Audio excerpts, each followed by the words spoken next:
Krishna Hare Hare Hare Rama Rama Rama Hare Hare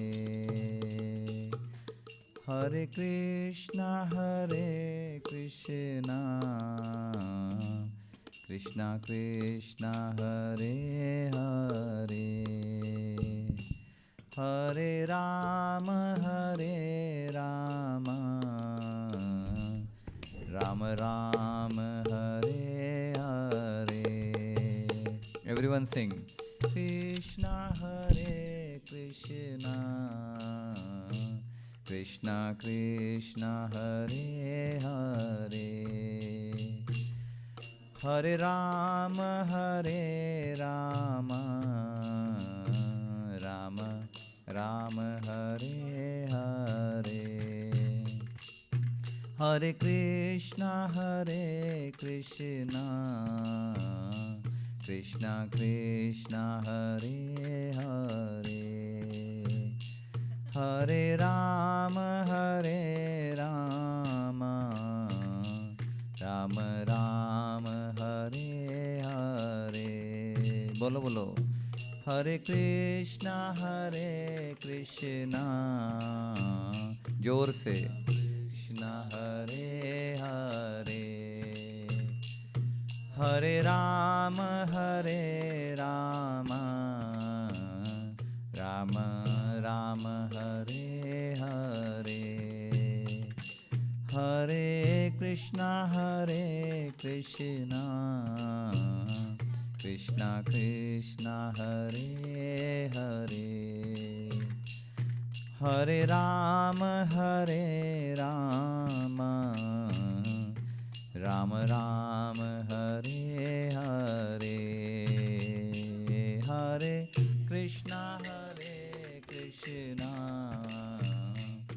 Krishna Krishna Hare Hare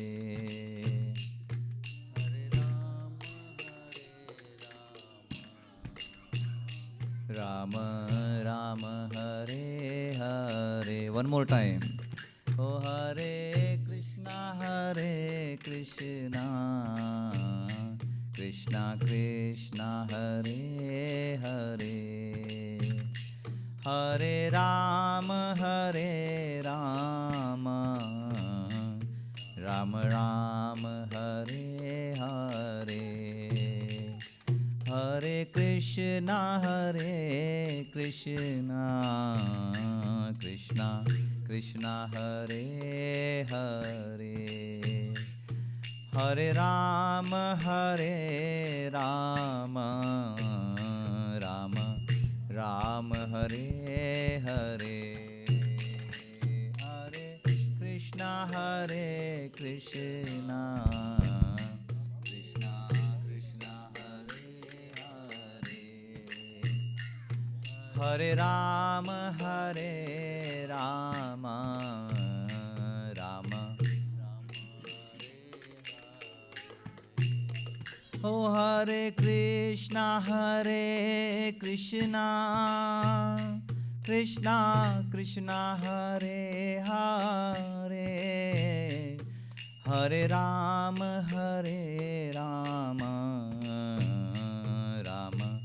Rama Hare Hare. Bolo bolo. Hare Krishna Krishna Krishna Hare Hare Hare Rama Rama Hare Hare Hare Krishna Krishna Hare Hare Hare Rama Rama Hare Hare Hare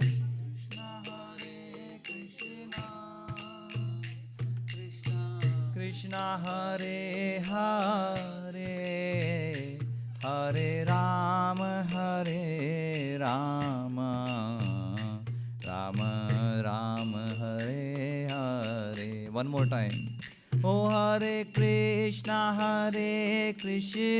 जोर से.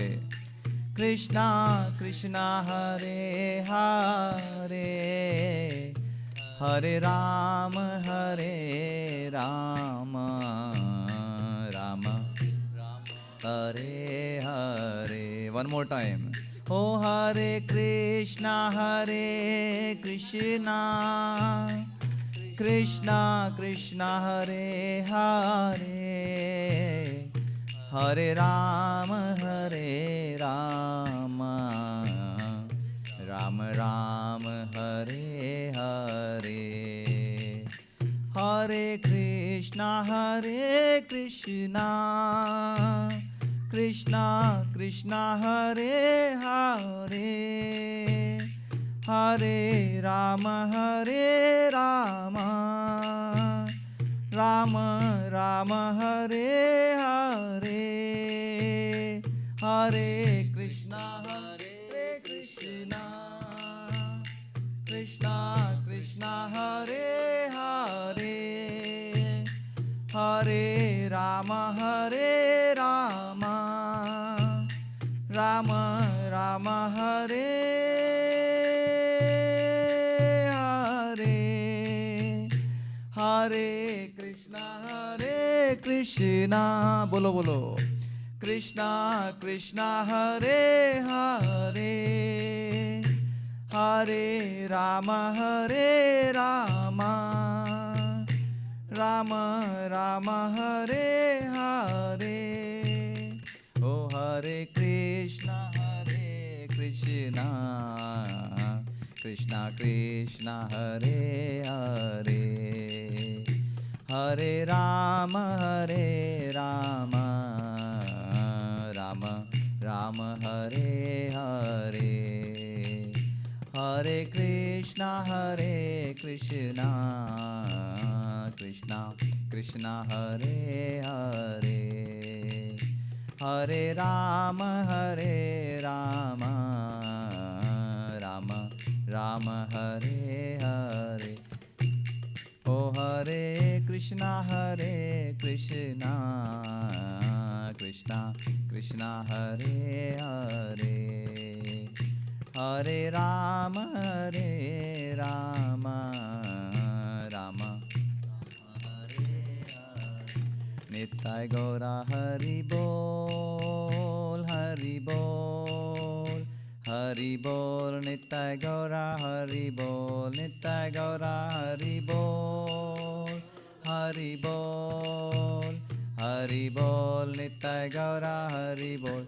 Jaya Jaya Prabhupada, Prabhupada, Prabhupada. Jaya Jaya Prabhupada, Jaya Jaya Prabhupada, Prabhupada, Prabhupada. Jaya Jaya Prabhu. Jaya Jaya Gurudev, Gurudev, Gurudev. Jaya Jaya Gurudev, Jaya Gurudev, Gurudev, Gurudev. Jaya Jaya Gurudev. Bol Premanande Hari Bol.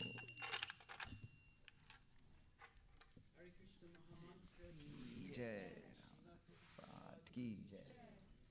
Gaur Premanande Hari Bol. Hare Krishna Krishna Krishna Hare Hare, Hare Ram, Hare Ram, Ram Ram, Hare Hare. Hare Krishna Krishna Krishna Krishna Hare Hare, Hare Ram, Hare Ram, Ram Ram, Hare Hare. Hare Krishna Krishna Krishna Hare Hare, Hare Rama, Rama Rama, Hare Hare. Hare Krishna Krishna Krishna Hare Hare, Hare Rama, Rama Rama, Hare. Bolo Hare Krishna Krishna Krishna Hare Hare, Hare Rama, Rama Rama, Hare Hare. Hare Krishna Krishna Krishna Hare Hare, Hare Rama, Rama Rama, Hare Hare. Hare Krishna Krishna Krishna Hare Hare, Hare Rama, Rama Rama, Hare Hare.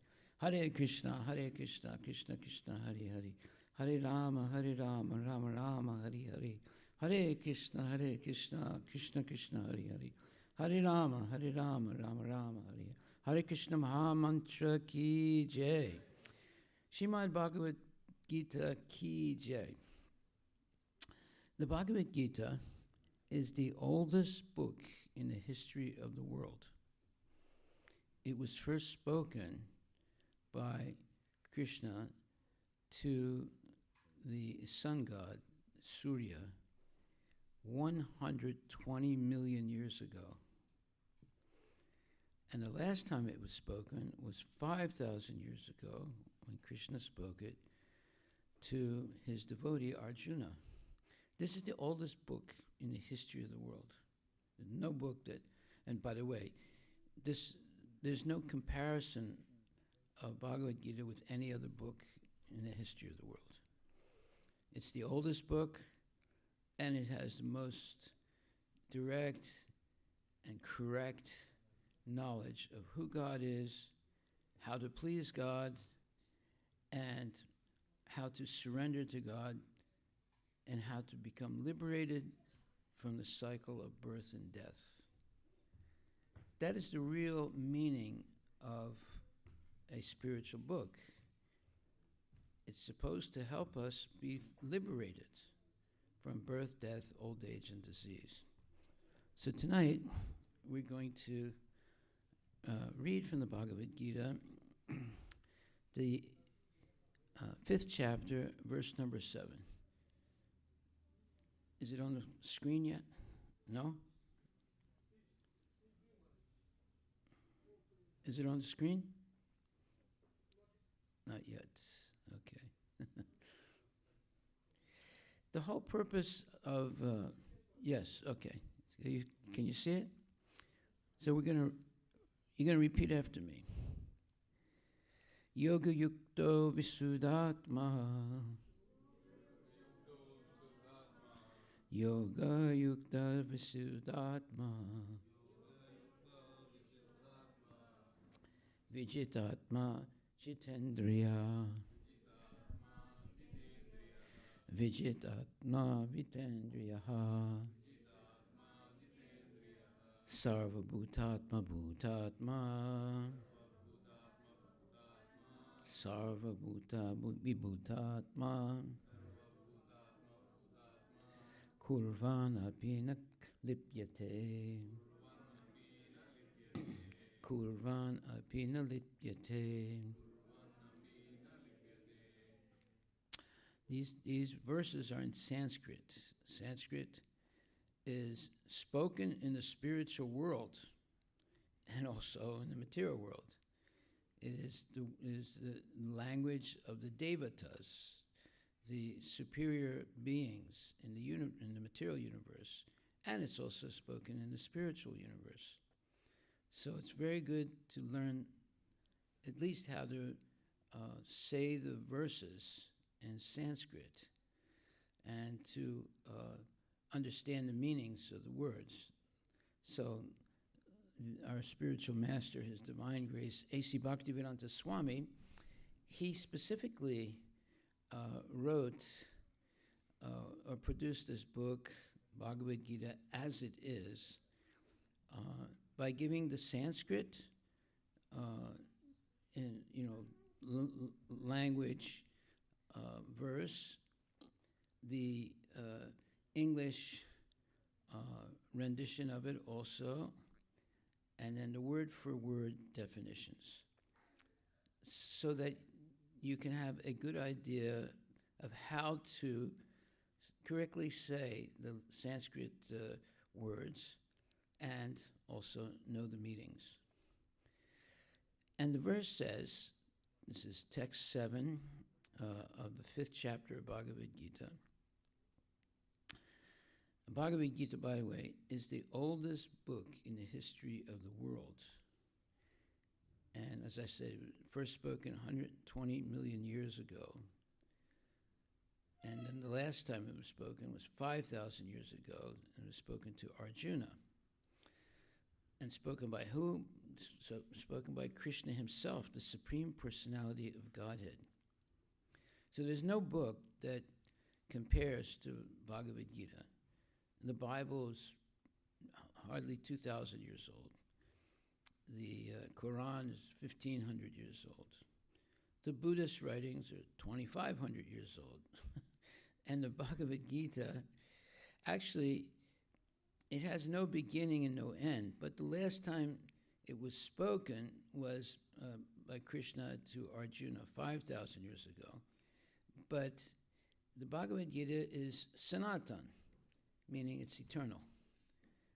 It doesn't have a beginning and doesn't have an end. Whereas most books have beginnings and ends. In fact, all books have beginnings and ends, but not the Bhagavad Gita. And the Bhagavad Gita, as it is, translated by His Divine Grace, A.C. Bhaktivedanta Swami Prabhupada, doesn't have any mistakes in it.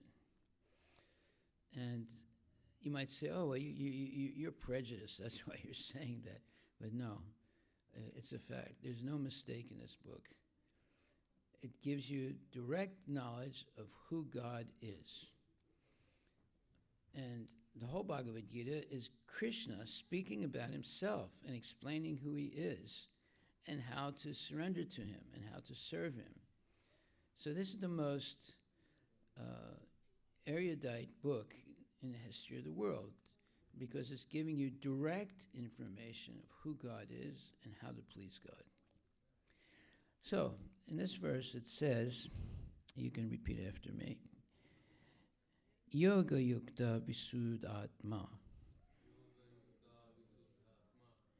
Yoga Yukto Visuddhatma. Vichitatma Jitendriya. Vichitatma Jitendriya. Sarva Bhutatma Bhutatma. Sarva Bhutatma Bhutatma. Kurvan api nalipyate. Kurvan api nalipyate.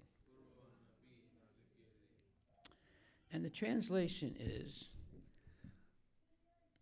and this is Krishna speaking to Arjuna, his devotee, 5,000 years ago. One who works in devotion, who is a pure soul, and who controls his mind and senses, is dear to everyone, and everyone is dear to him. Though always working, such a man is never entangled. Well, you can say such a man or woman is never entangled. This is a very good verse, and maybe we can repeat it. So you can repeat after me. One who works in devotion, who is a pure soul, and who controls his mind and senses, is dear to everyone, and everyone is dear to him. Though always working, such a man is never entangled. Purport means the meaning or the translation of this. One who's on the path of liberation by Krishna consciousness is very dear to every living being, and every living being is dear to him. This is due to his Krishna consciousness. Okay, let's get it straight what Krishna consciousness means. It means that one is conscious of Krishna, the Supreme Personality of Godhead. Now that word Godhead is very interesting. Why not just say the Supreme God? Well, because Krishna, the Supreme God, has infinite expansions of himself. Obviously, God has abilities that none of us can emulate. And in order to understand all those expansions of himself, the word Godhead is used. So he comes in his original form as Krishna. He also comes in his form as Lord Rama. He also comes in his form as Varaha, etc. He can assume any form he wants. Therefore, the word Godhead means that the Supreme Personality of God has infinite expansions of himself, and not only in the original form as Lord Krishna, but in many, many other forms, because he's the God of all living entities. That means that he can appear in every species. And why? Because he's the God of everything. So he can appear in the species of cows, he can appear in species of insects, he can appear in species of snakes, etc. He's the God of everything. And therefore, we use the word Godhead, the Supreme Personality of Godhead. Okay, so in the explanation of this verse is the following. One who's on a path of liberation by Krishna consciousness is very dear to every living being, and every living being is dear to him. This is due to his Krishna consciousness. Such a person cannot think of any living being as separate from Krishna, just as the leaves and branches of a tree are not separate from the tree. He knows very well that by pouring water on the root of the tree, the water will be distributed to all the leaves and branches, or by supplying food to the stomach, the energy is automatically distributed throughout the whole body. Because one who works in Krishna consciousness is servant to all, he is very dear to everyone. And because everyone is satisfied by his work, he is pure in consciousness. Because he is pure in consciousness, his mind is completely controlled. And because his mind is controlled, his senses are also controlled. Because his mind is always fixed on Krishna, there is no chance of his being deviated from Krishna, nor is there a chance that he will engage his senses in matters other than the service of the Lord. He does not like to hear anything except topics relating to Krishna. He does not like to eat anything which is not offered to Krishna, and he does not wish to go anywhere if Krishna is not involved. Therefore, his senses are controlled. A man of controlled senses cannot be offensive to anyone. One may ask, why then was Arjuna offensive in battle to others? Wasn't he in Krishna consciousness? Arjuna was only superficially offensive because, as has already been explained in the second chapter, all the assembled persons on the battlefield would continue to live individually as the soul cannot be slain. So spiritually, no one was killed on the battlefield of Kurukshetra. Only their dresses, meaning their bodies, material bodies, were changed by the order of Krishna, who was personally present. In other words, everyone in the battle of Kurukshetra, the side of Arjuna and the Pandavas, and the other side, Duryodhana and his army, they all were liberated because they saw the Supreme Personality of Godhead, Krishna.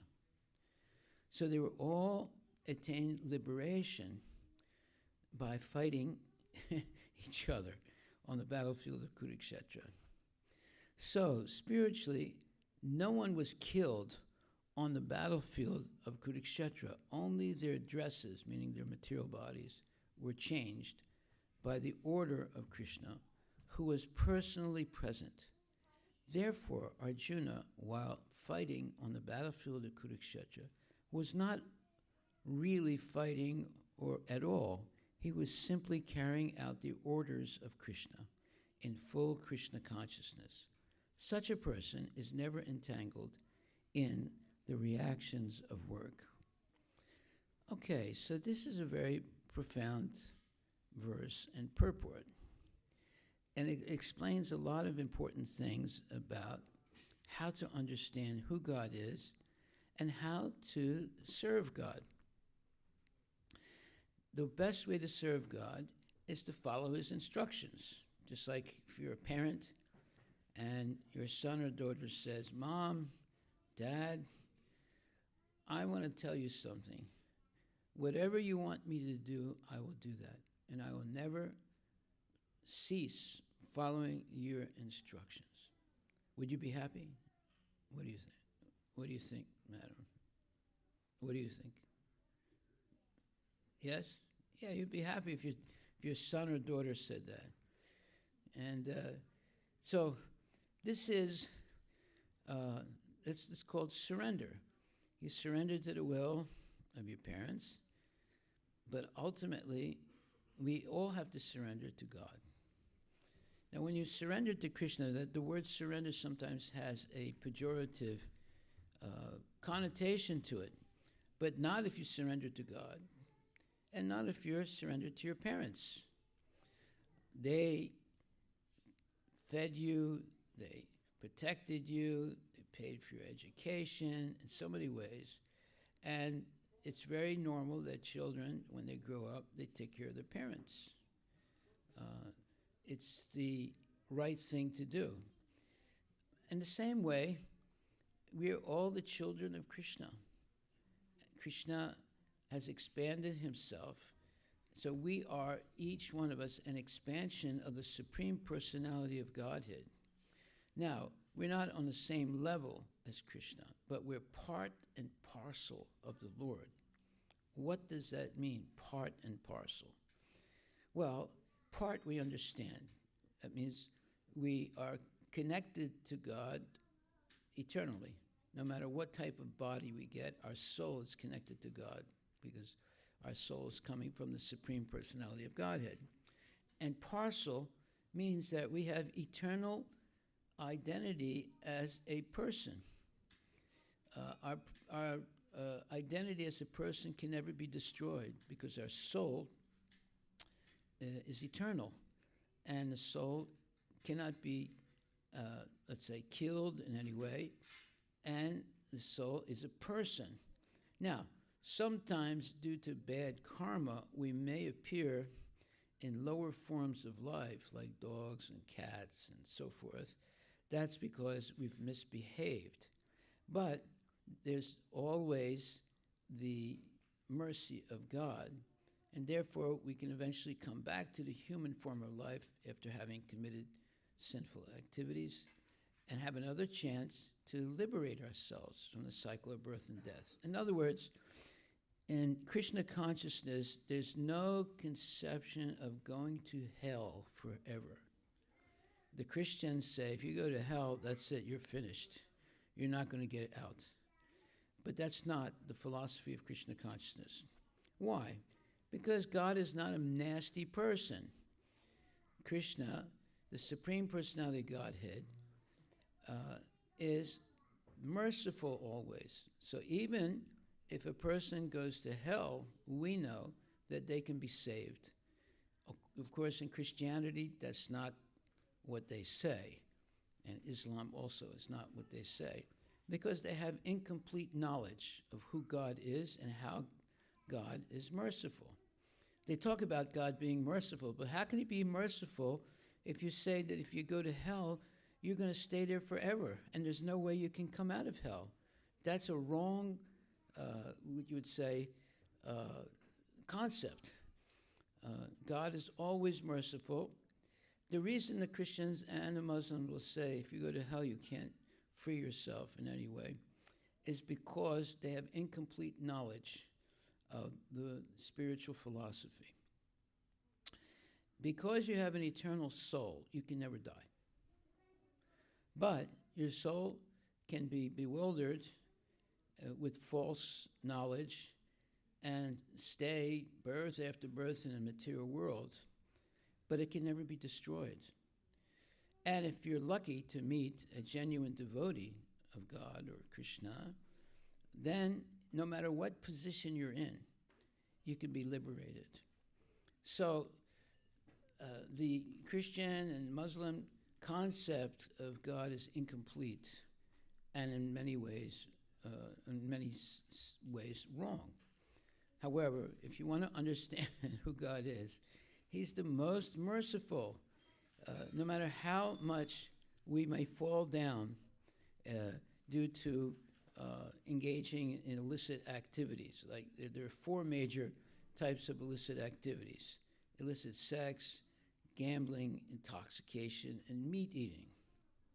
Well, already the Christians and the Muslims, they're meat eaters, most of them, not all of them, but most of them. So that means that they don't have full knowledge of how to please God. But in the Bhagavad Gita, this one book, Bhagavad Gita, the oldest book in the history of the world, it was first spoken 140 million years ago. And the last time it was spoken was 5,000 years ago when Krishna explained Bhagavad Gita to Arjuna. And today we have the same book, Bhagavad Gita, as it is. As Arjuna heard it 5,000 years ago, if you have this version of Bhagavad Gita by His Divine Grace A.C. Bhaktivedanta Swami Prabhupada, you're hearing exactly what Arjuna heard 5,000 years ago. And therefore, this one book is enough to liberate you from the cycle of birth and death, which should be the goal of everyone that has a human body. Animals, of course, can't understand this. But when you come to the human body, after going through the 8,400,000 species of bodies, we go through that trajectory to come to the human form of body, which is the only form in which it's possible to understand your relationship with God. You cannot understand your relationship with God if you were an animal. By the way, is Ramdas here? Is the cow here? No? Is Ramdas here?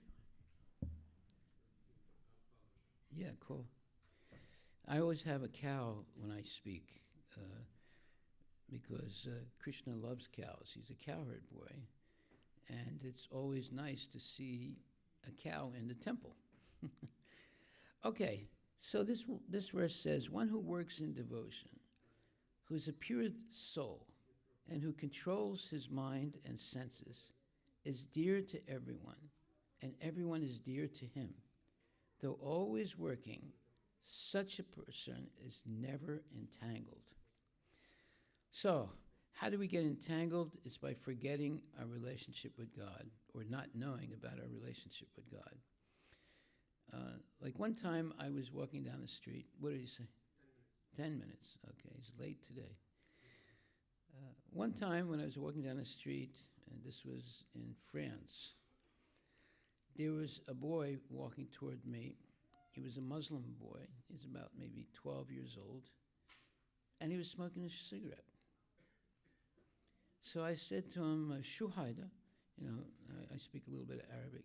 I said, what are you doing? And he looked at me and said, what am I doing? What do you care what I'm doing? I said, well, I'm like your father. He said, you're not my father. I said, I'm old enough to be your father, so I'm like your father. Do you smoke in the musgid, in the Muslim church? He said, no. I said, why not? He said, because Allah is there. And I told him, Allah is everywhere. He's not only in the church. So the boy looked at me, he looked at the cigarette, and he dropped it.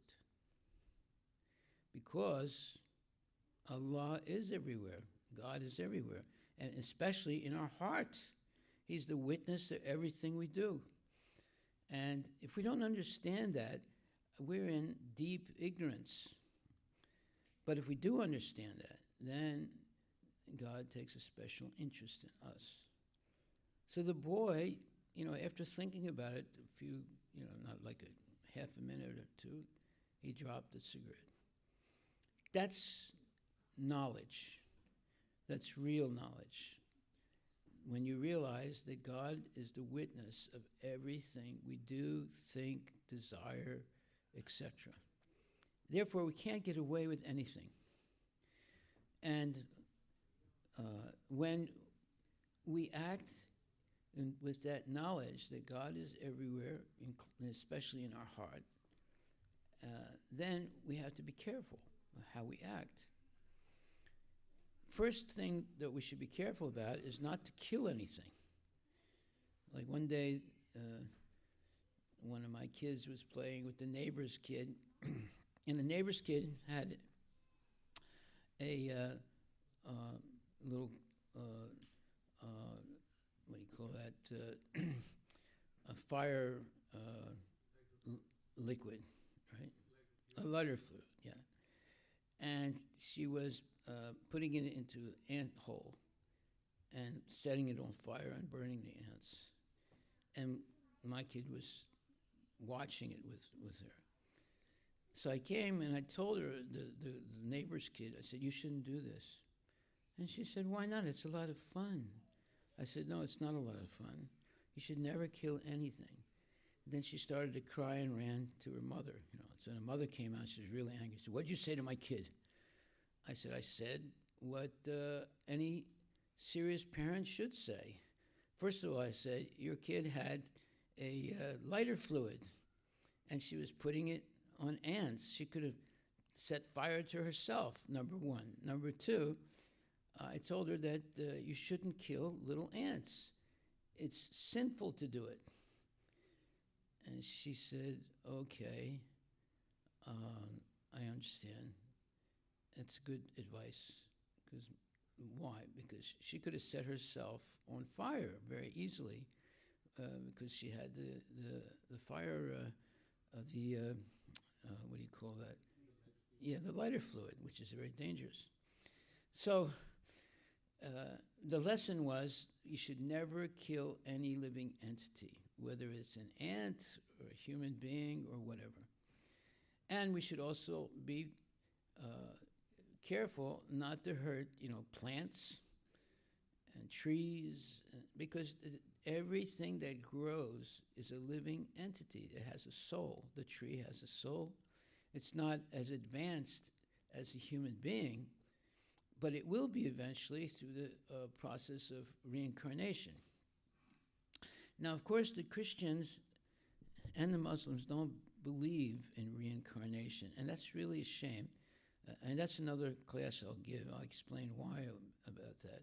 But when you don't believe in reincarnation, then you make a lot of mistakes spiritually.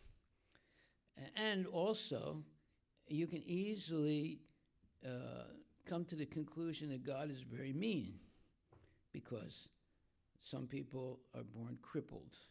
Some people are born, completely healthy. And unless you understand the concept of reincarnation, it looks like God's a nasty person. Why did you make somebody crippled or blind at birth? And why did you make someone that's whole, completely healthy, you see? So if you reject the principle of reincarnation, as the Christians have done and the Muslims have done, then you come to the conclusion that God's a nasty person. Anyone who is intelligent will say, oh, wait a minute, this doesn't make sense. So we have to be very careful about false narratives. The false narrative is God is completely merciful, and therefore there's reincarnation. That means if you fail going back to God in this lifetime, but you did some service, like, for example, if you even say the name of God once, like the name of Krishna, then at least in your next life, you'll take a human birth again. And you have another chance to liberate yourself. And that's actually the real purpose of the human form of life. Animals have no chance of liberating themselves from the cycle of birth and death, but humans do. Now, there are four-legged animals and there are two-legged animals. The two-legged animals are the people who don't try to understand the relationship with God and just lead a life of sense gratification, eating, sleeping, mating, and defending, but not really any spiritual endeavors. So they are non-different than animals, because that's what animals do. They eat, they sleep, they mate, and they defend. The difference is a human being has the ability to understand his or her relationship with God. And if they don't try, then they're on the level of an animal, although they look like a human being. So, unfortunately, there's a lot of animals walking around, two-legged animals walking around the world today. But if you come in contact with genuine devotees of the Lord, they can explain all these things. Like, for example, there are a lot of mistakes in Christianity and Islam. Like, for example, Christians say, if you go to hell, that's it. You're stuck. You can't get out. That's not true. In Krishna consciousness, we know that there are great saints like Narada Muni.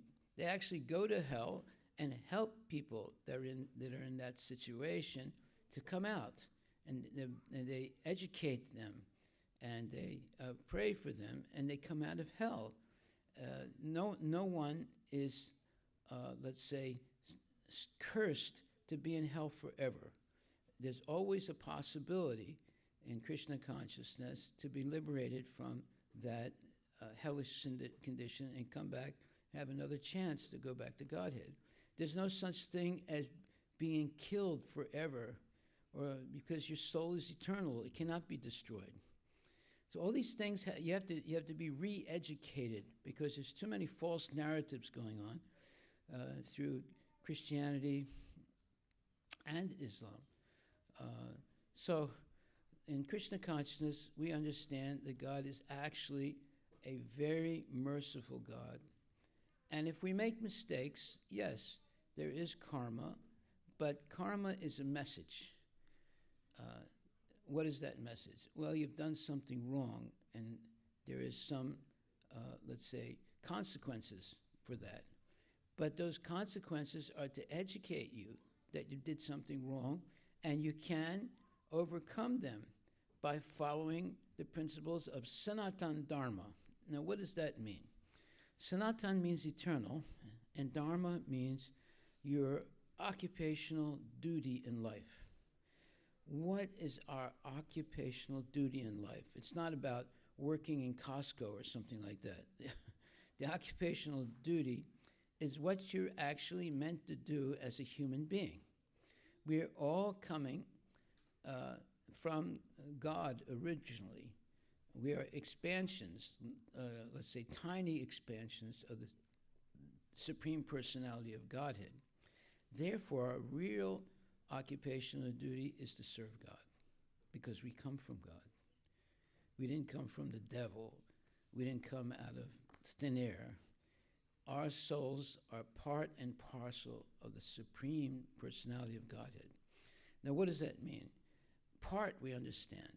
That means we are a minute part of God. But parcel means that we have independence as an individual also. But our independence is limited to two choices in life. Either you follow God's instructions or you don't follow God's instructions. If you follow God's instructions, then you have a good chance of being liberated from the cycle of birth and death and go back to where you came from originally, that is, the spiritual world, which is full of liberated souls. If you don't follow God's instructions, then you stay in the material world going through 8,400,000 different species, starting with aquatics and birds and mammals and so forth, to come back to the human form of life again, where you have a chance to liberate yourself. The animals can't liberate. They don't understand the relationship with God. But a human being has the intelligence and the wherewithal to become a genuine lover of God. Now, how do you love God? See, if I say to you, love the sky, well, it's not that easy to love the sky. You can't cuddle the sky, and it's so, expansive that you just can't imagine any intimate relationship with the sky. But you can cuddle a child, and you can embrace a person. Krishna is a person, just like you and I are persons, but his person is much more, let's say, he's transcendental. He does not have a material body. He has a body, but it's not a material body. His body is made of sat, chit, and ananda in vigraha, in a form. Sat means eternal. Chit means full of all knowledge. Sat, chit, and ananda means full of ecstatic bliss. And vigraha means he has that form of eternity, bliss, and full knowledge. So, although Krishna has a body, but his body is not made of bones and blood and all those different things that we have. His body is completely spiritual. But that doesn't mean you can't see the body. That doesn't mean it is something ephemeral. His body is much more, let's say, real than our body. Now, why do I say that? Because Krishna, or God's body, never gets old. Now, if you're a Catholic person and you go to the Sistine Chapel in Rome, I don't know if any of you have ever been there. Anyone ever been to the Sistine Chapel in Rome? You have? Okay. You have? You have? So when you went there, did you see a picture of God and his finger touching the first Adam? Yes. How did he look? Was he a young guy or an old guy? What? Are you sure about that? No. The depiction of Michelangelo of God, or Michelangelo, by the way, was just following what the Pope told him, 500 years ago. So God has wrinkles and he has gray hair, etc. I mean, he's still handsome, but he doesn't look like a young boy or a young man. Say. Now, if you ever see a picture of Krishna, he never looks older than 16 or 20 years old. Why? Because he doesn't have a material body. Material bodies get old, like me, right? You get gray hair and your teeth get loose and, your eyes, you need glasses and things like that. So the information that Michelangelo received from the Pope was incorrect. God is not an old person. He never gets old. If you ever look at pictures of Krishna, he doesn't look like he's more than 20 years old. So, unfortunately, there's a lot of, let's say, wrong information about who God is. Krishna, the Supreme Personality of Godhead, never gets old. You can see him right here. His deity is here. He's always young. He's always very beautiful. And he never gets old. We get old. God doesn't get old. We get infirm and we have problems this way, that way. Krishna doesn't have any of those problems because his body is not material. His body is a spiritual material. But spiritual doesn't mean it's something ephemeral, you can't see it. It's his body, rather than being made of blood, urine, stool, and so forth, his body is made of sat, chit, ananda, vigraha. That means sat, eternity, bliss, and knowledge in a form. And it's a three-bending form holding his flute. And that form is called Shyam Sundar. So, there's a lot of things to learn if we want to become educated in the most fundamental way. And the most fundamental education we need to have is how to liberate ourselves from the vicious cycle of birth and death. Unless we ask that question, why am I getting old? Why am I getting sick? And why am I going to die? I don't like any of these things. Is there any solution to this? Yes, there is, if you're willing to listen. But if you say, oh, no, it's just natural, everybody, everyone goes through these different stages, and they die, and then after they die, there's nothing. That's not true at all. Atheists, I was speaking to an atheistic lady one day, and she said, "My only prayer is that when I die, there's nothing." And I said, "Well, I'm sorry to tell you that when you die, there is a lot. You can never die because you have an eternal soul." And she said, "Well, I don't want to believe that. In fact, I don't want to hear that." I said, "Well, I'm sorry, but I have to tell you what the truth is. I mean, you can pretend that there's nothing when you die, and there's nothing, but that's not true. You see how people live in a fairyland. They desire things that are impossible, that are not actually factual. So we can never really die. We all have eternal souls because we come originally from God himself, or Krishna.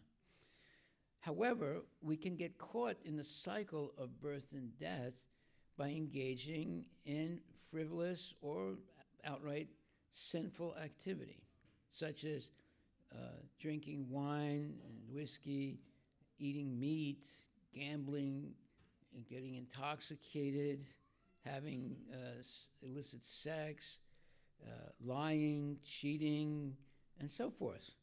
But if we give up all those bad habits and become spiritually dedicated to serving God with love and devotion, we can be free of the material body. Now, when you're free of the material body, that means you get a spiritual body and you go back to Godhead. That should be the goal of everyone. We already have, our soul is already eternal. It cannot never be killed. It can never be destroyed. So actually, when someone dies, it's only the body that died. The person is the soul. And when the soul, leaves the body, they're called dead. But then the soul will get another body based on the activities they performed during their lifetime and what they were thinking about at the last moment of life. There was one Mexican gentleman. He was drunk, and he tripped and hit his head on the asphalt road, and he was dying. And the last thing he said was tequila. Tequila is an alcohol, right? Alcoholic drink, because he had been drinking tequila.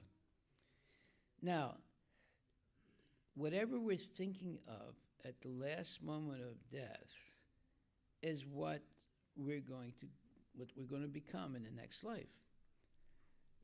There's two things that determine what we're going to be in the next life. One is whatever we've done during our lifetime, and that's always a mixture of good and bad, and what we're thinking about at the moment of death. So this gentleman, the last thing he said was tequila. So definitely he's going to take birth again in some kind of an animal or maybe an insect body, and have to go through so many births and deaths for many, many hundreds and thousands of years to come back to the human body again. So the best moment for a devotee is the moment of death, because at that moment they're going to see Krishna and go back to Godhead, because they've practiced seeing Krishna every day. That's why we have deities. You can come and see the Supreme Personality of Godhead every day. There's no excuse.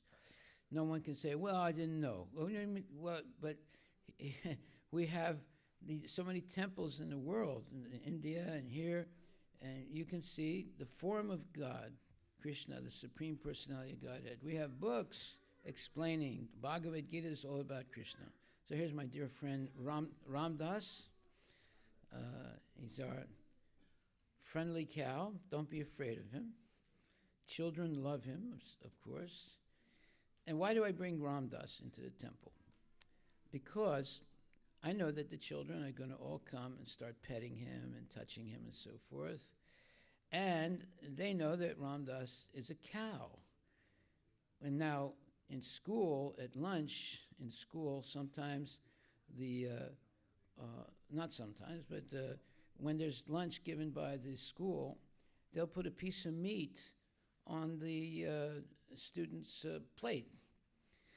And if these young kids have come here and pet Ram Dass and see him and cuddle him and basically fall in love with him, then when they see a piece of meat on their plate, they're going to say, uh-oh, I love Ram Dass, therefore I'm not going to eat this meat.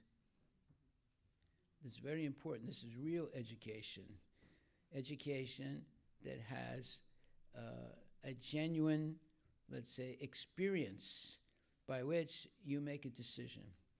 So if you see this cow, how gentle he is, and you love him, and you pet him, and you cuddle him, then you're going to lose your desire to eat meat. Definitely.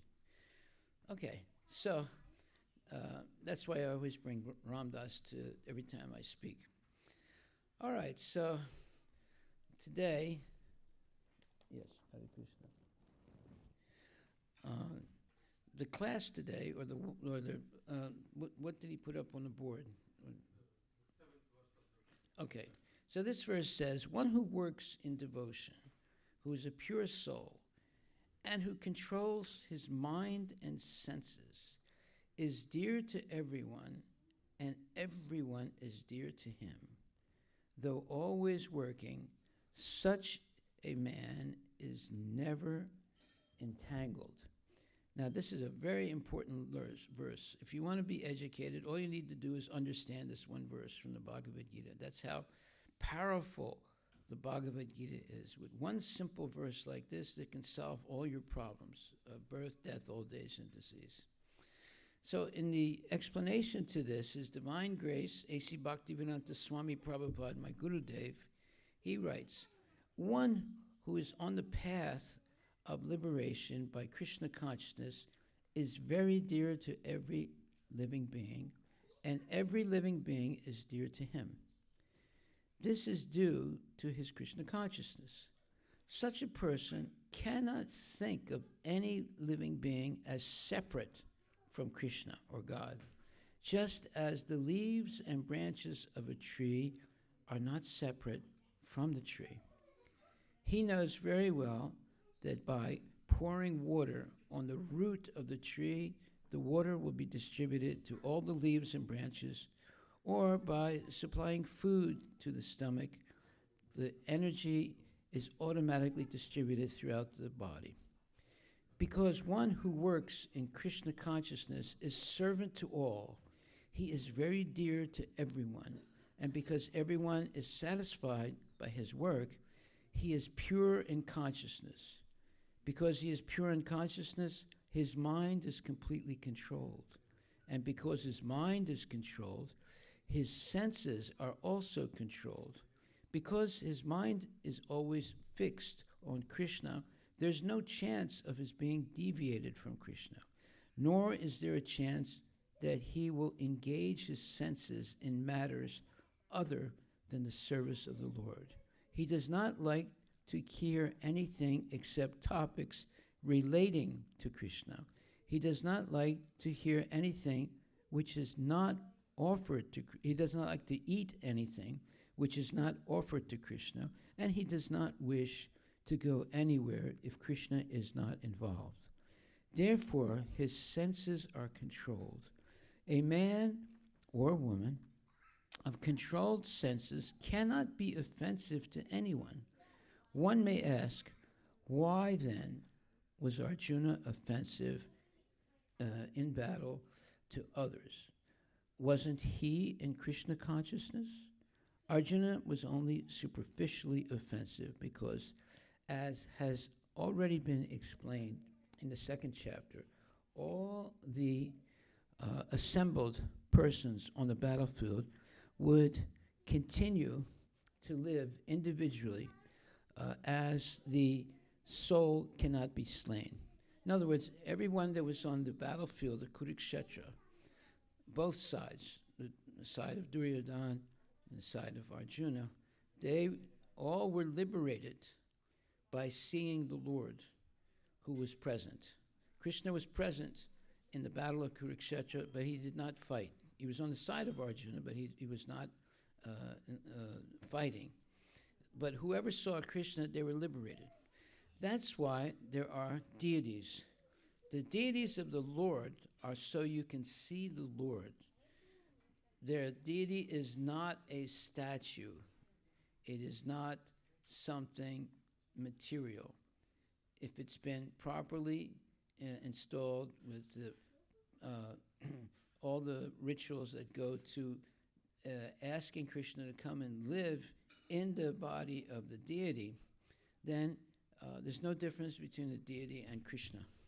So when we come and bow down in front of the deity, and when we come to render service to the deity, we become purified and blessed, and we begin to have a genuine spiritual life. A genuine spiritual life means you're free of all bad, behavior. Meat eating, gambling, illicit sex, intoxication, cheating, lying, and especially whispering, wrong things about people. You give up all those bad qualities, and you take up being a genuine devotee of the Lord, by which, in Sanskrit, it says para upakar. Para upakar means always doing good to others. Always doing good to others. So that is what we're teaching in the temple. And we're not the only ones teaching. You can go to a church, you can go to a mosque. The moral principles are all the same. The only difference is knowledge of God. The knowledge of God in Islam and the knowledge of God in Christianity has a lot of things missing. Therefore, someone who's very intelligent, at a certain point, they get turned off. But in Krishna consciousness, you have the full knowledge of who God is and how to surrender to God and serve Him. I'll give you an example. For example, in Krishna consciousness, there are 4 fundamental things that we should never do, and there are 4 fundamental things that we should do. We should never eat meat, engage in illicit sex, gambling, or intoxication. On the other hand, there are 4 things we should do. Always chant Hare Krishna, Krishna Krishna, Hare Hare, Hare Rama, Rama Rama, Hare Hare. These are the names of God. Hare refers to Radharani, the young lady that's standing next to Krishna. And Krishna is the Supreme Personality of Godhead, and Rama is another name of Krishna. And it also refers to Lord Rama, an incarnation of Krishna who was very merciful, and it was in the epic of the Ramayana. So, therefore, by being very, careful about how we act, why? Because God is in our heart and is a witness of everything we do. And if we don't understand that, then we can commit sinful activities and thinking we can get away with it. But there's no getting away with anything because God is a witness of everything we do. That's like the first thing that should be taught to children so that they know not to misbehave. Okay, take Ramdas in the back, or take, yeah. And then the kids can go with, yeah. You can pet Ramdas in the library.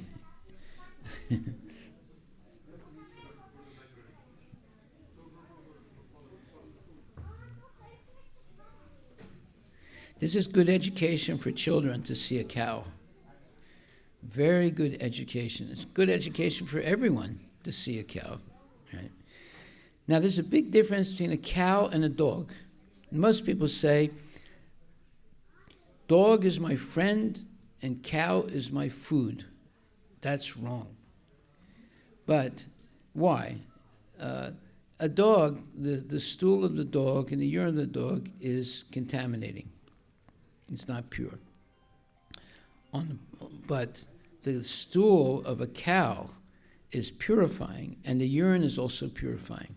There's a major difference between the cow and the dog. We should understand these things. If you want to have a pet, don't get a dog. Get a miniature cow like Ram does, and you'll never regret it. It's the best thing you can do. And now there's also another species of cow that's much smaller than Ram Das, although he's a miniature cow. But what's it called? Pongaru. Yeah, I'm going to get one. They're expensive. I'm going to get two of them, male and female. It's going to cost about, I don't know, $20, $30, maybe $40,000. But I'm definitely going to get it. I thought it was not possible. Now I found out that they have these Pongaru cows in Mexico. So I'm going to try my best to get them. They're absolutely beautiful miniature cows, very, very small, like a cat. But they're so, so beautiful. They're white-skinned and everything. Okay, so back to Bhagavad Gita. This one book is enough to solve all your problems of life. If we just read the Bhagavad Gita and nothing else, you will have full knowledge of who God is, how to serve God, and how to liberate yourself from the cycle of birth and death, which is the real purpose of human life. The human life is not meant to continually go through birth, death, old age, and disease, and then born again, and born again, and born again. No, that's not the purpose of life. Purpose of life is to end that cycle of birth, death, old age, and disease, and go back to Godhead. So I'm going to stop right there. I'm sure you probably don't agree with everything I said, so you have a chance to ask a question now. Maybe you agree, but maybe there's something some question that you've never had a sufficient answer to. So I'm going to invite you right now to ask a question. Hare Krishna. Hare Krishna, Hare Krishna, Krishna Krishna, Hare Hare, Hare Rama, Rama Rama, Hare. So somebody ask a question. The whole Bhagavad Gita is questions and answers. Arjuna has a lot of questions, and Krishna answers all those questions. The way to learn is through asking questions and getting answers. So are there any questions that you would like answered? Here's your chance. Ladies and gentlemen, Hare Krishna. Don't be afraid. I don't bite or I'm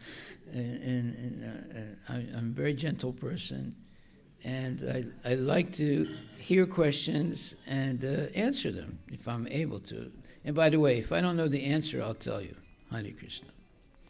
Anybody have a question that they would like to ask? Hare Krishna. You have to know what our rule is here. No question, no eat. So if you want to have some nice prasadam, one person has to ask a question. Let's see. Go ahead. Who is it going to be? You always ask a question. No, wait. Let's see if there's someone else first. If not, then I'll take your question. Does anybody else have a question? It's not bad that you ask questions. I like it. Is there anyone else besides my dear friend here who has a question? Going once, going twice, going 3 times. Nobody? Okay, Prabhu, ask a question. Wait a minute, I'll give you the microphone. We want everyone to hear your question.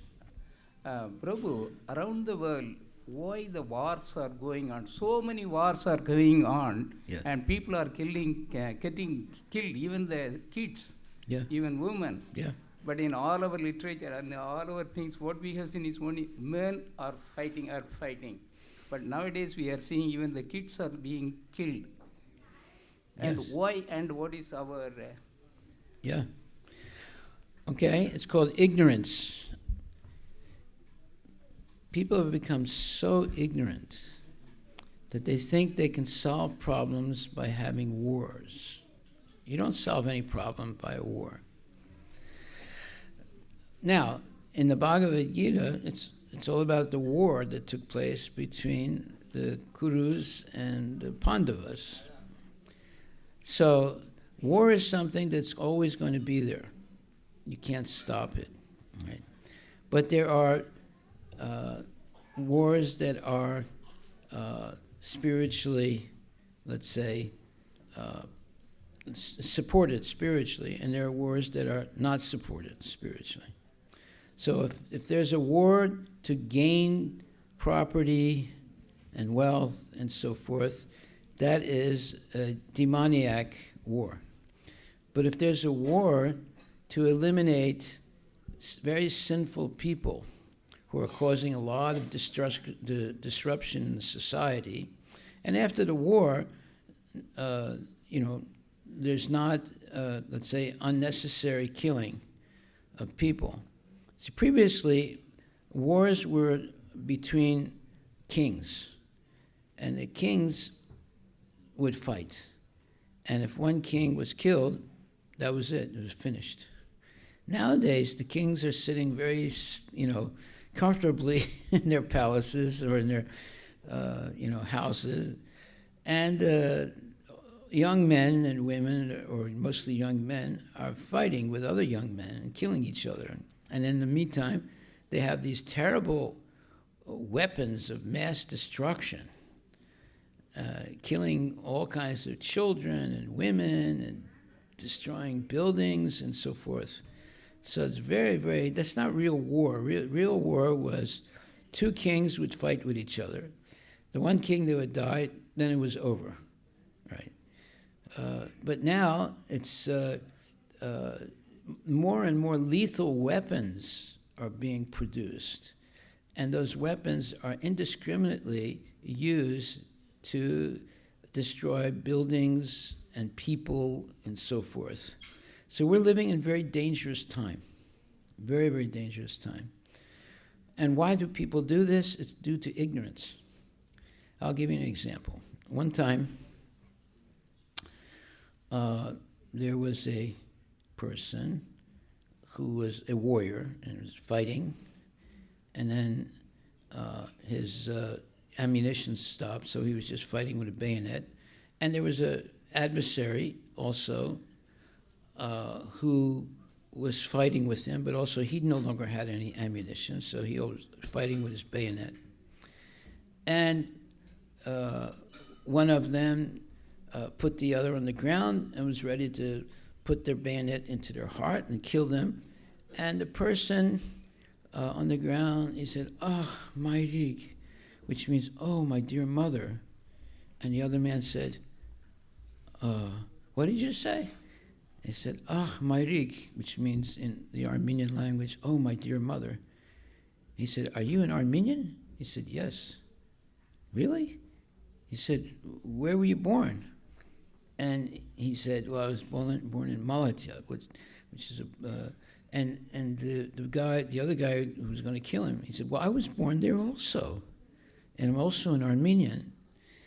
And then instead of killing him, he stood up and they started hugging each other on a battlefield, you see.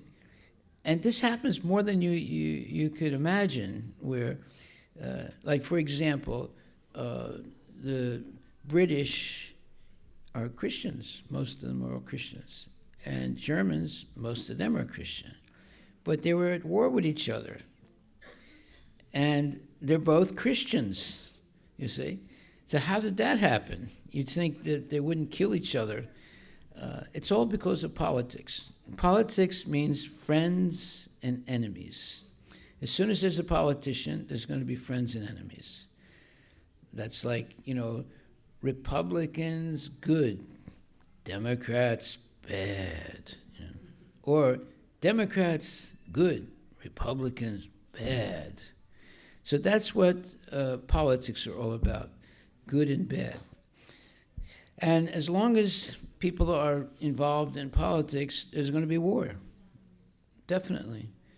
But if people take up Krishna consciousness, now even Krishna consciousness, the Arjuna is on the battlefield. The Bhagavad Gita is all about war. There was a war between Arjuna and the Pandavas and Duryodhana and the Kurus.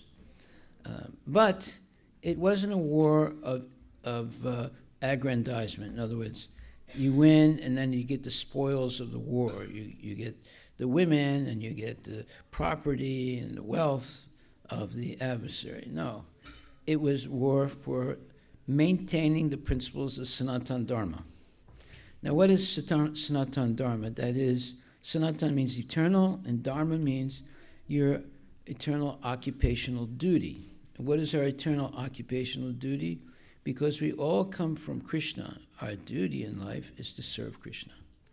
So when people become demoniac and stop serving Krishna and just serving themselves, then there's a great possibility of having a war.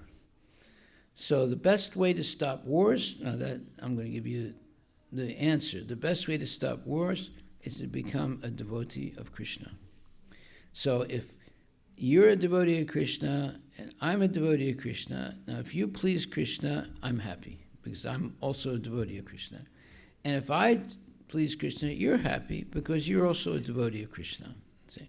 Now you would think that the Christians would think like that also, because the Germans were Christians and the Allies, the British, and Americans, they were Christians, right? But they were killing each other. Now, why did they kill each other? Because the leaders were not really Christians. They were just military men. Now, the military men, they like wars, right? They make a lot of money, and for them it's exciting, and they don't have to fight the generals. They just sit in their offices, and young men have to go to war and die and so forth. They get maimed, and it's terrible. So therefore, we should understand, first of all, that you become a devotee of Krishna, a genuine devotee of Krishna. Krishna promises that he's going to protect you. Konteya patijanihi name bhakta panasyati. Krishna says, Arjuna, declare it boldly that my devotee will never perish. That's what we should concentrate on. If you want protection, if you want to have a peaceful life, become a devotee of Krishna. And he's guaranteeing his protection, no matter how difficult situations may be. This is the fundamental belief and, let's say, conviction of a devotee of Krishna. Krishna is absolutely guaranteeing the protection of his devotee. So let's become all devotees and help many other people to become devotees, and you'll see that there's not going to be any war, and there's not going to be any, cheating, lying, all those good things that people do to make a lot of money. Most people who become very rich, they have cheated and lied a lot in their life to accumulate a huge amount of money. It's actually sinful to have a lot of money. You can make a lot of money, that's not sinful, but you should use all your excess money. Like for example, how many chapatis can you eat? What do you think? 2 or 3, you see. So let's say you can earn $1 million a day, but you only can eat 2 or 3 chapatis. So what are you going to do with all the excess money? Right? Because you only need. You should use it for the welfare of spreading Krishna consciousness for the benefit of all people. Right? That's real, let's say, morality. So most people don't think like that. They think, the more money I have and the bigger my bank account is, the better. But actually, it's sinful to have more money than you actually need to maintain yourself. So if the excess money is used, like for example, you have the Mr. Soros, he's got, I don't know, $4 billion, and so many billionaires. If they use that money to spread Krishna consciousness, there's no sinful reactions. But if they just keep the money and die with $4 billion in the bank, that's sinful. And they're going to severely suffer for that. They could have done so much good helping other people, but because of their greed and false, let's say, consciousness, they die, and okay, they leave it to their family or whatever. But that's not what they should do. They should use whatever money they need to maintain a minimalist life, and all the extra should be used to spread Krishna consciousness for the benefit of all people. Then you have a real society where there's no more jealousy and anger and wars and so forth, arguing and so forth. If the rich people would do that, then no one would have any hard feelings toward them. Don't forget what happened in the French Revolution. The rich people were not doing anything for the poor people. So eventually the poor people revolted and started guillotining the rich people. Guillotine was a machine that cuts your neck off in like 1 minute, less than a minute. And that was the French Revolution that took place, you see. So if you want to have a safe and happy society, the people who have the ability to make a lot of money, they should only use the minimum from themselves, and all the excess money they should use to spread Krishna consciousness, to help other people. Like, for example, we're not rich. Let's say this temple is not like a rich temple. But whatever we have, we share it. You don't get, and how do we share? Well, we have our food trucks that go out and feed people for free. We have our Sankirtan party going out on the streets on Saturdays and chanting Hare Krishna, and also giving out free burritos. And then we have the temple, people come to the temple, they eat for free, you see. So we're not saying, well, this thing costs this much and that other thing costs so much. We are giving most of these things free. Why? Because that is what it means to be Krishna conscious, to share with others the best things, such as sanctified food, such as chanting and dancing to spiritual, let's say, music and spiritual songs, and hearing transcendental knowledge like Bhagavad Gita, and sharing these things.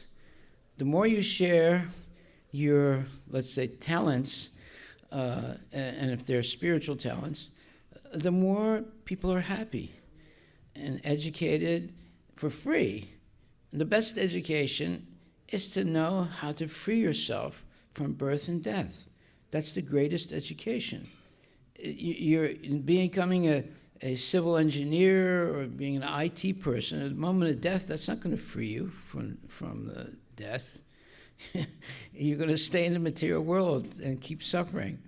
But if you have knowledge of how to please God through devotional service, or that's called bhakti, serving God with love and devotion, then your whole life becomes different. It becomes magically serene and transcendental. That's the consciousness we should aim for by developing love for Krishna. And love for Krishna is not difficult. He's a beautiful person, and his consort, Radharani, she's a gorgeous person. And just see how beautiful they are and how they're smiling. And we chant for them, we dance for them, we feed them, we change their clothing twice a day, and we bathe them, because they're not idols. They're actually what we call deities. And they've been consecrated, and we have prayed that Krishna and Radharani actually come into the forms and be present to receive, to give their mercy to whoever comes. And therefore, if you understand that, you'll be very, very happy and peaceful. And then you'll see miraculous things happening in your life. I can guarantee that. Okay, are there any other questions? Yes, sir. Hare Krishna. Hare Krishna Maharaj, Dandavat Pranam. Maharaj, in this verse, you said that one who works in devotion, who is pure soul and who controls his mind and senses. So these things look very difficult. For example, being a pure soul, controlling the mind and senses. So how to do that? Because it's very difficult, almost impossible. Okay, it's a very good question. I'm glad you asked it.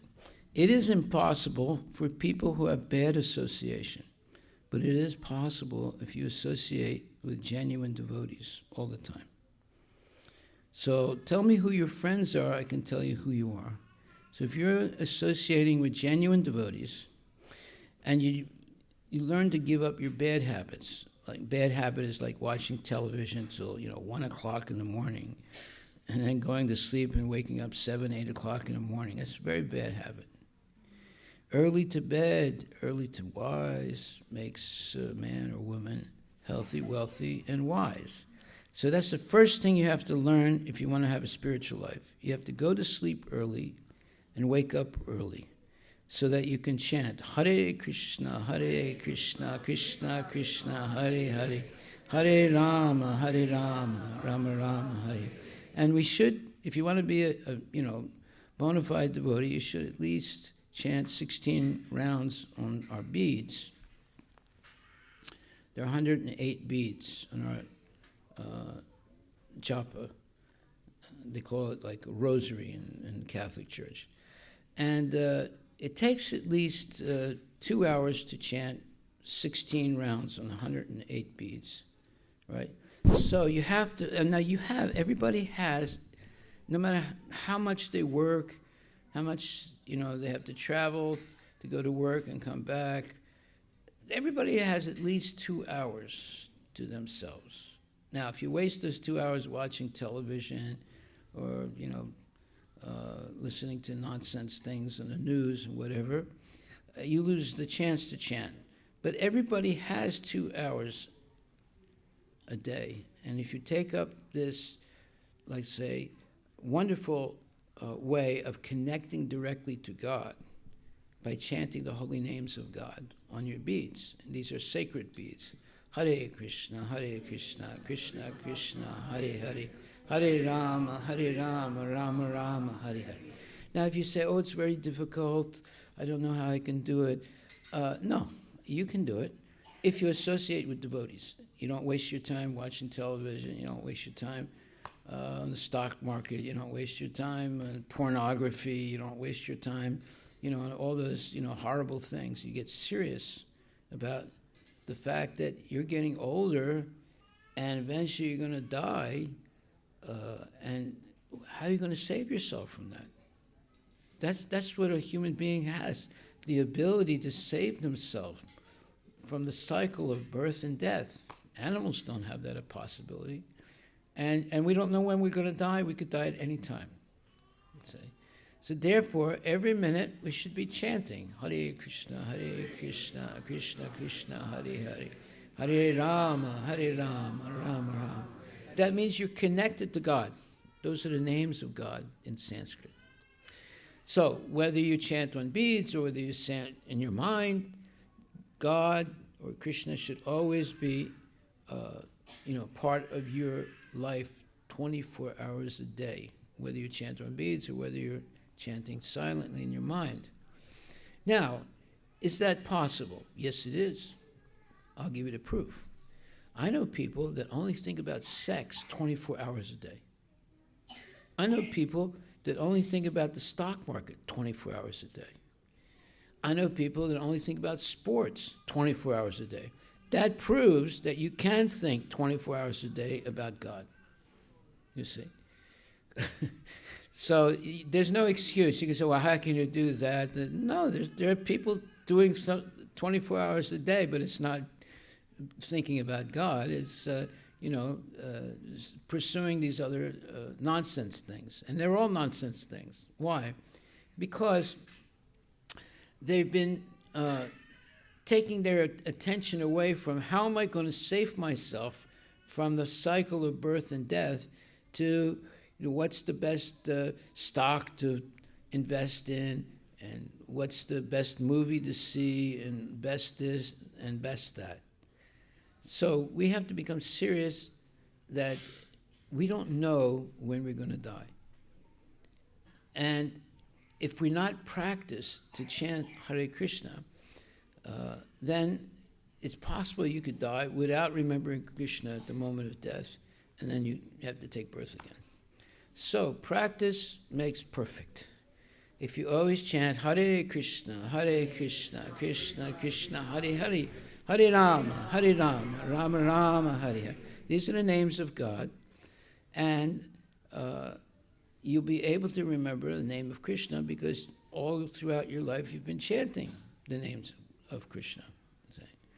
And you hear lectures about Krishna, and you offer your food to Krishna first before you eat, and then he offers it back as his mercy, prasad. And basically your whole life is about becoming Krishna conscious. Then you have a very good chance of being liberated at the moment of death and remembering the name of God. But if we have so many other things in our mind, our 401k and this thing and that thing, you're not going to be able to remember God at the moment of death. Okay? So, if you're going to say, oh, it's very difficult, yeah, it's only difficult if you have bad association. But if you have good association, you're associating with genuine devotees who actually follow the regulative principles of spiritual life, then it's going to be very easy. I guarantee it. Okay? Hare Krishna. Are there any other questions anyone would like to ask? Don't be afraid. You can ask them now. Okay, so we're running a little late, so we'll go up to 10. 1, 2, 3, 4. Well, somebody asked another question because it's interesting. You can ask a question. Why do you bring the cow into the temple? It's a good question. Okay, if there are no questions, then we'll stop right there. This is our Sunday love feast because the food is offered with love and devotion to Krishna, and it comes back as Krishna's mercy called prasad or prasadam. That's why we call it a love feast. Thank you very much. And now we have, they're going to do arti, or they did it? Yeah, and then I have some things to say here real quick. We have our feast sponsors that I want to mention. It's very good to sponsor the feast, the Sunday feast. At least about 1,000 people receive prasadam on the weekends. So one of the sponsors is Karishma Kiri, and prayers for a departed soul. And we pray for Karishma Kiri, may she rest in peace. Then Shrohini Kumar, thank you very much, Shrohini. And then Sugandha Miglani, thank you very much, Sugandha Miglani. And then Brahma Moholkar, and for his parents, Dhananjaya Moholkar and Savita Moholkar, wedding anniversary. So we wish you a very, very happy wedding anniversary.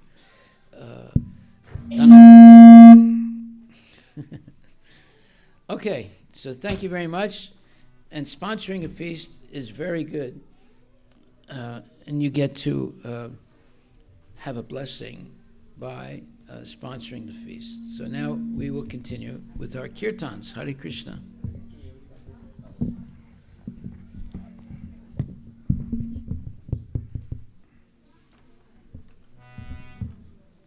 Want to take that away?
Hare Krishna, Hare Krishna,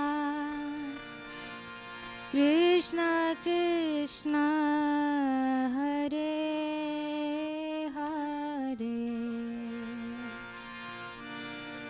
Hare Rama, Hare Rama, Rama Rama, Hare Hare. Hare Krishna,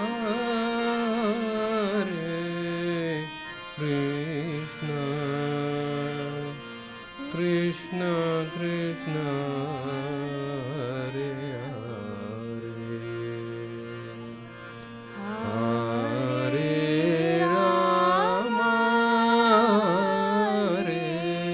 Rama, Rama Rama, Hare Hare. Hare Krishna, Hare Krishna, Krishna Krishna, Hare Hare, Hare Rama, Hare Rama, Rama Rama, Hare Hare, Hare Krishna,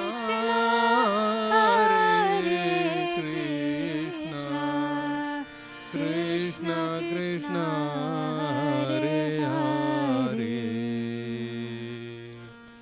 Hare Rama, Hare Rama, Rama Rama, Hare Hare.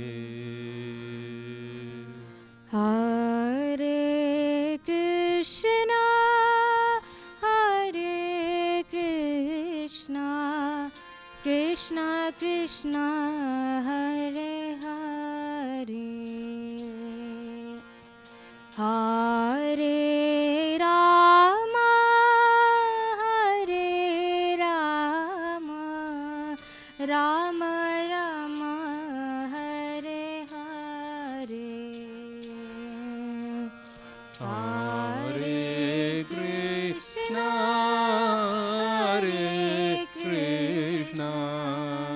Krishna Krishna, Hare Hare,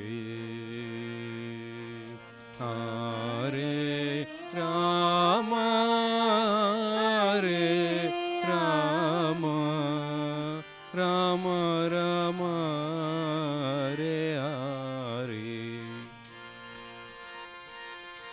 Hare Krishna, Krishna Krishna, Hare Hare,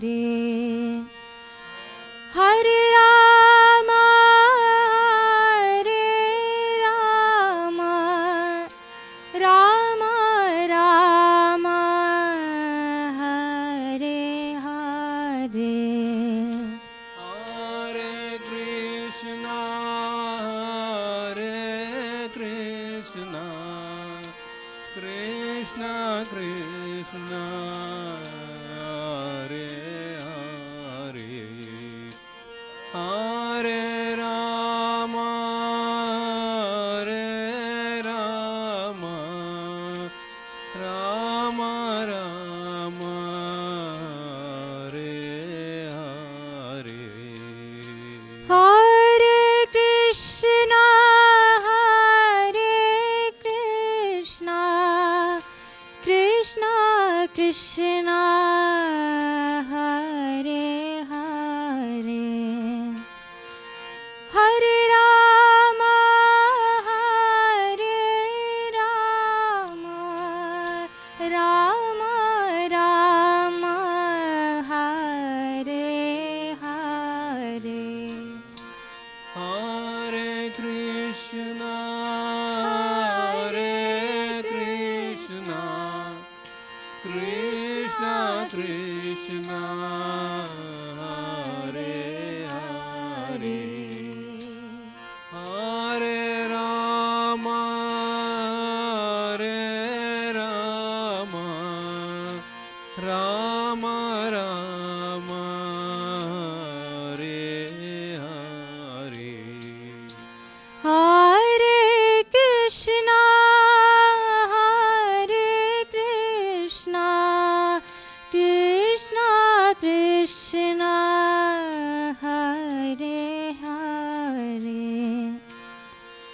Hare Rama, Hare Rama, Rama Rama, Hare Hare. Hare Krishna, Hare Krishna, Krishna Krishna, Hare Hare, Hare Rama, Hare Rama, Rama Rama, Hare Hare. Hare Krishna, Hare Krishna, Krishna Krishna, Hare Hare, Hare Rama, Hare Rama, Rama Rama, Hare Hare, Hare Krishna, Hare Krishna, Krishna Krishna, Hare Hare, Hare Rama, Hare Rama, Rama Rama, Hare Hare. Hare Krishna, Hare Krishna, Krishna Krishna, Hare Hare, Hare Rama, Hare Rama, Rama Rama, Hare Hare, Hare Krishna, Hare Krishna, Krishna Krishna, Hare Hare, Hare Rama, Hare Rama, Rama Rama, Hare Hare. Hare Krishna, Hare Krishna, Krishna Krishna, Hare Hare, Hare Rama, Hare Rama, Rama Rama, Hare Hare, Hare Krishna.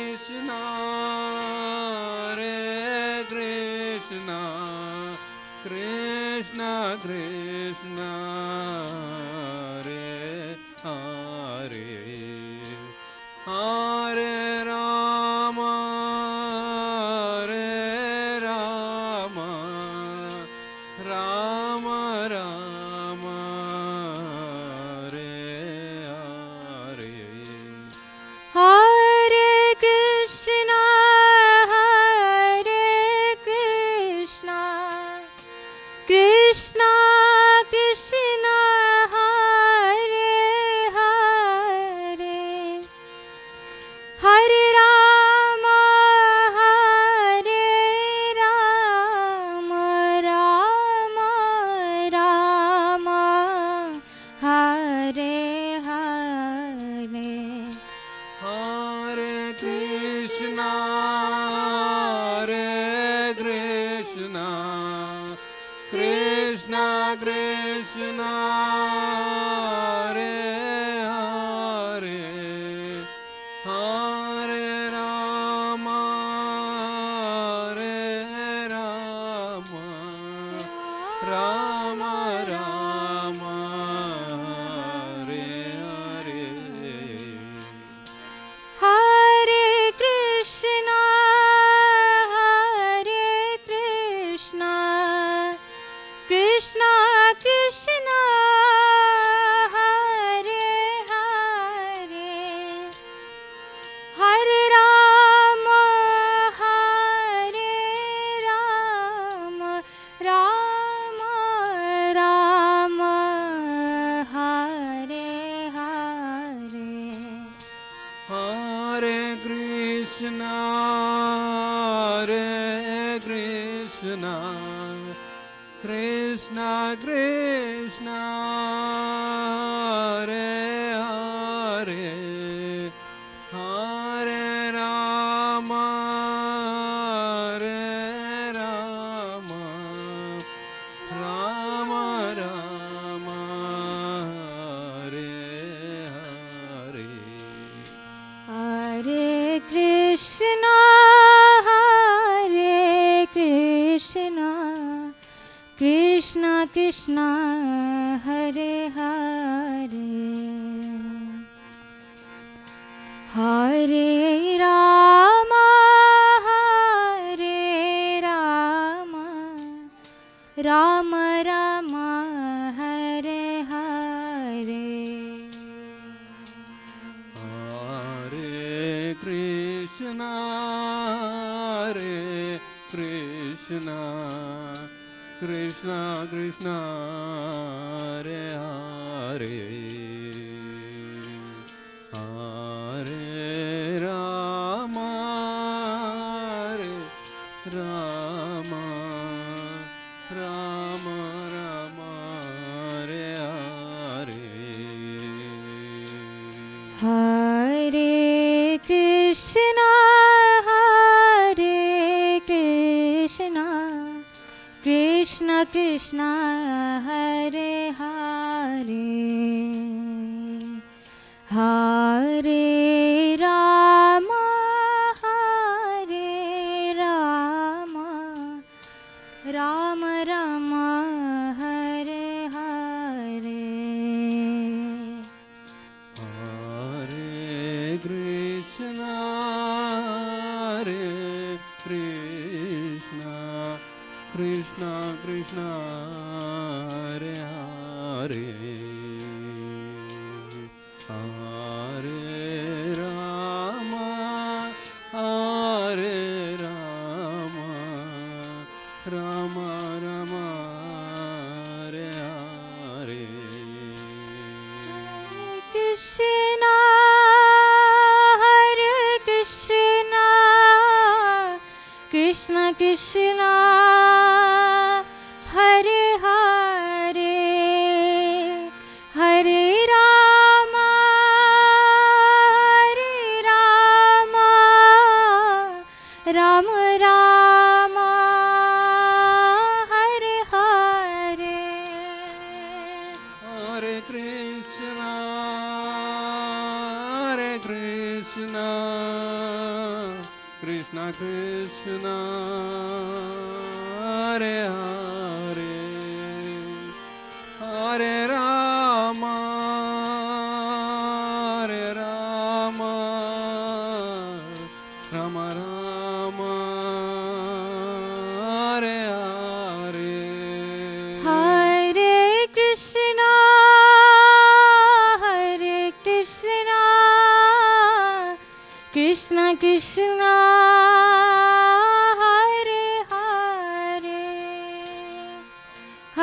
Rama, Hare Rama, Rama Rama, Hare Hare. Hare Krishna,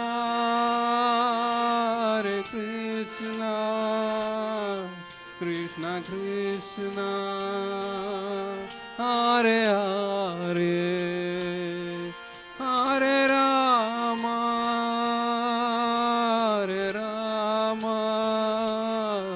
Rama Rama, Hare Hare. Jaya Radha Nilamada, Radha Nilamada Shri Radhe. Jaya Radha Nila Madha Sri Radhe. Jaya Radhe Shyam, Jaya Radhe Shyam, Radhe Shyam, Jaya Radhe Shyam. Jaya Radhe Shyam, Jaya Radhe Shyam, Radhe Shyam, Jaya Radhe Jai Gaura Hari Bol, Hari Bol,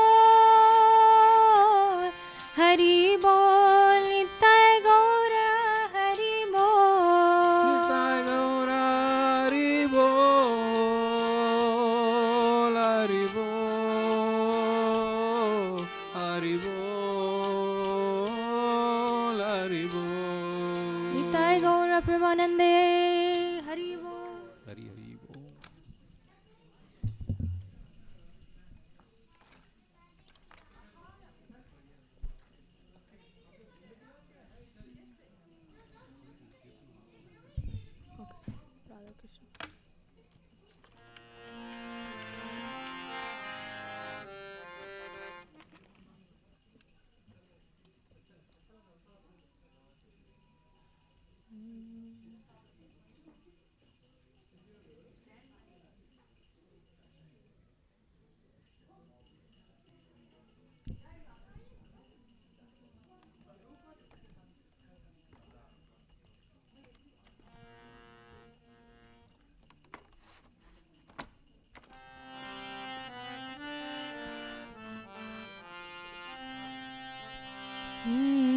Radha Krishna Prana Mora Jugala Kishore. Radha Krishna Prana Mora Jugala Kishore. जीवाने मराने गति हर नाही मोरा. जीवाने मराने गति अरुणाहि मोरा. राधा कृष्ण प्राण मोरा जुगल किशोर. राधा कृष्ण प्राण मोरा युगल किशोर. कलिंदीर कुले केले कादंबेर वाना. कालिंदीर कुले केली कादंबेरवाना.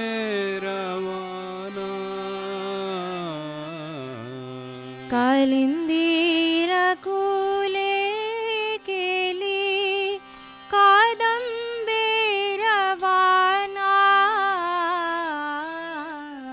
कालिंदीर कुले केली कादंबेरवाना.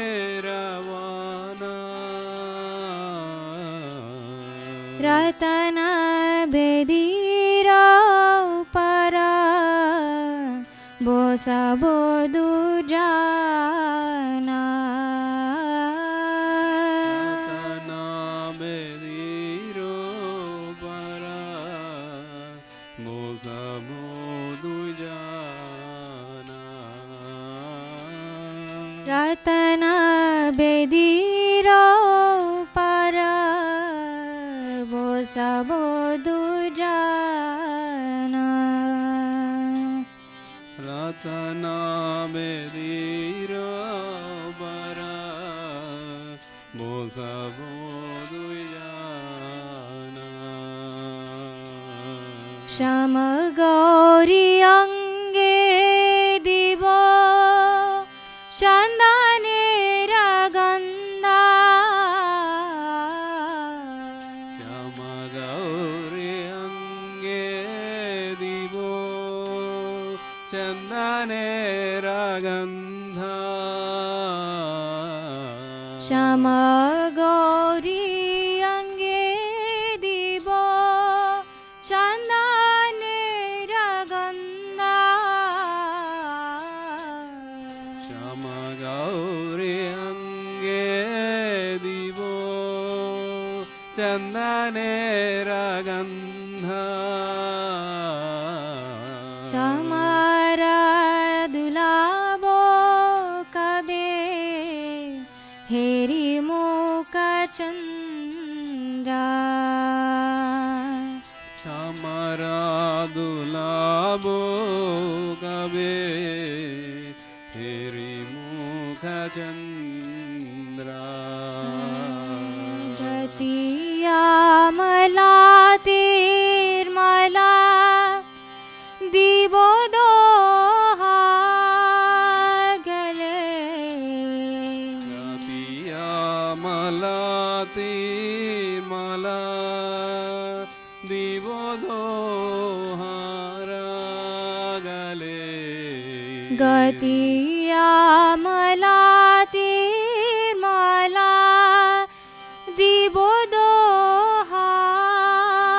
गले गतिया मलाती मला दिवो दो हारा गले आधारे तुलिया दिवो कर्पूर तांबूले आधारे तुलिया दिवो कपूरा तांबूले राधा कृष्ण प्राण मोरा जुगल किशोर राधा कृष्ण प्राण मोरा युगल किशोर ललिता विशाखायदि जत सखी वृंदा ललिता विशाखादि जत सखी वृंदा ललिता विशाखायदि जत सखी वृंदा ललिता विशाखादि जत सखी वृंदा अग्नया कोरिबो सेवा चरणारविंदा अजया गौरीवो देवा चरणारविंदा राधा कृष्ण प्राण मोरा जुगल किशोर राधा कृष्ण प्राण मोरा युगल किशोर श्री कृष्ण चैतन्य प्रभु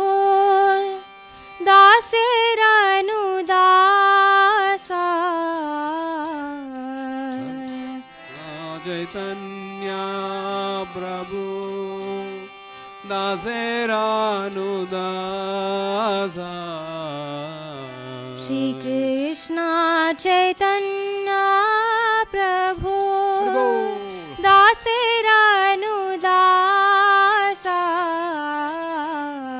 श्री कृष्ण चैतन्य प्रभु दासेरानु दासा सेवायाभिलाषा कोरे नरोत्तमदासा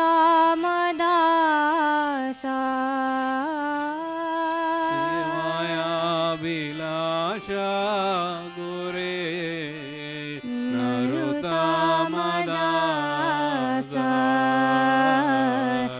राधा कृष्ण प्राण मोरा जुगल किशोर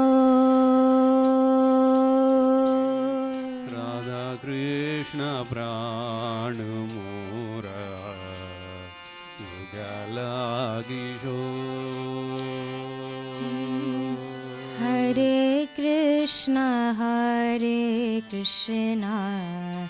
कृष्ण कृष्ण हरे हरे हरे राम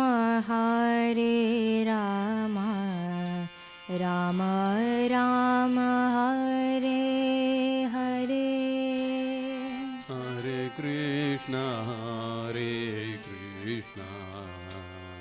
कृष्ण कृष्ण हरे हरे हरे राम राम राम हरे हरे हरे कृष्ण कृष्ण कृष्ण हरे हरे हरे राम राम राम हरे हरे हरे कृष्ण कृष्ण कृष्ण हरे हरे हरे राम राम राम हरे हरे हरे कृष्ण कृष्ण कृष्ण हरे हरे हरे राम राम राम हरे हरे हरे कृष्ण कृष्ण कृष्ण हरे हरे हरे राम राम राम हरे हरे हरे कृष्ण कृष्ण कृष्ण हरे हरे हरे राम राम राम हरे हरे हरे कृष्ण कृष्ण कृष्ण कृष्ण हरे हरे हरे राम राम राम हरे